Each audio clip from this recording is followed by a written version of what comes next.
বগুড়া ৬ আসনে ভোটকেন্দ্রে জামায়াতে ইসলামের বুথ ভাঙচুরের অভিযোগ উঠেছে বিএনপি নেতাকর্মীদের বিরুদ্ধে। এ সময় জামায়াতে ইসলামের অন্তত ৩ নেতাকর্মীকে মারধর করা হয় বলে অভিযোগ করা হয়। বৃহস্পতিবার সকাল ৯টার দিকে মহিষ বাথান সরকারি প্রাথমিক বিদ্যালয়ে ভোটকেন্দ্রেই ঘটনা ঘটে।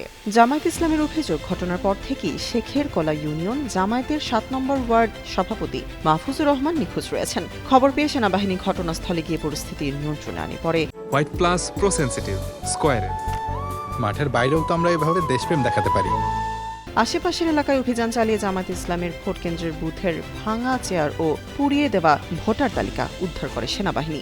বগুড়া শহর জামাতের গণমাধ্যম বিষয়ক সম্পাদক ইকবাল হোসেন বলেন, বিভিন্ন স্থানের মতো করে বগুড়াতেও জামায়াতের নেতাকর্মীদের উপরে হামলা ও আক্রমণ হচ্ছে।